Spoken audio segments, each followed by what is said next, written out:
Nice, Hayden. Comedy show where you can throw balls at your face. It's awesome. Guys, I have known since the 6th grade that I would be on this stage. Not this stage per se, but definitely in a basement on a Monday night. You guys gotta understand, like, my parents named me Richard Edmund Andrews. That's what they named me, which doesn't sound that bad.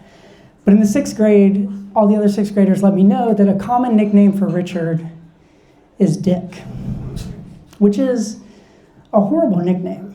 It'd be like if your name was Patricia and they were like, all right, well, from now on, we're just gonna call all Patricias Pussy. Like, that's the name. And that's not the worst part. Like, my middle name is Edmund, so for 6 years, they just called me Dickhead. Yeah, and I'm a junior, which means my dad has the same name. So, like, that motherfucker knew exactly what I was gonna go through. This week I went to my therapist, completely unrelated. I'm still working through the name thing. Actually, the drugs and alcohol have completely worn off. But I don't think she's a very good therapist. Like, she gave me a depression assessment, right? So she like asked me a bunch of questions. She's like, are you having trouble eating? Are you having trouble sleeping? Are you sad? Do you feel like a failure? And I was like, yes, yes, yes, yes. And then she was like, have you considered suicide? I was like, as a suggestion? I don't feel like my therapist should be recommending suicide. Like, I don't know, like if I'm a therapist, I think I start with the suicide question, right? Like if you answer yes to that, I just check depressed and keep going. Like I don't think I have to keep, it seems weird, doesn't it? And then they told me that I should start exercising more. So I have a buddy of mine who's a big runner. Do we have any runners in the room? No? Monday night? Yeah. Everybody's fucking at home drinking juice? Yeah, fuck them. Yeah. So my buddy's a runner. He's like, hey man, you should start running because you can get a runner's high. And I was like, oh, getting high while exercising? That sounds like it's right up my alley. I'll do that. So I went running, and I didn't get high at all. I got a pulled hamstring. That's So I saw him the next day, and I was like, hey man, what the fuck, man? I didn't get high at all. And he was like, yeah, bro, you gotta run consistently and get into a zone. You gotta run for like 3 to 4 months before you start getting a runner's high. I was like, 3 to 4 months? That's like the worst way to get high ever. Right? Say what you want about heroin, but one shot is good to go.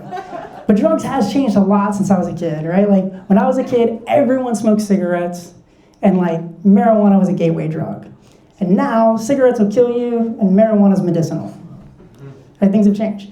And I remember, like, my dad found out I smoked weed and beat the shit out of me with a cigarette in his mouth. And he now has a medical marijuana card and is currently my drug dealer. Like, times have changed, right? A little bit different. And I do have, I tell the kids that my kids are, that drugs are bad. Like, I have 3 kids, which is too many kids, to be honest. It's like 1 too many kids, right? Like, I feel like the right number is 2, right? 2 or 0. Like, I think those are your 2 options. And I don't know if it's different in Europe as it is in the US, but they don't train you to have kids. So like for me in the US, when we had our first kid, like the one big question was like, there was like this huge fad going around. It was like, don't shake your baby. I think it's still a thing, but like back then, like, it was a big deal.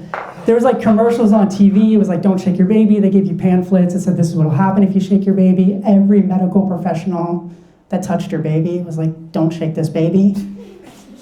And then they send you home with the baby. And guys, at the end of that first week, like, I really want to shake this fucking baby. Not a lot, but enough to shut it the fuck up. I didn't shut it up. I got 1 minute left. And so that baby is 16 years old. I feel like I should tell you that. I didn't shake it. It's alive. He's fine. He's 16, which now means I have to knock on the door before we enter. And for some people got that, yeah. I told my wife that, and she was like, oh my God, you better never let me catch him doing that.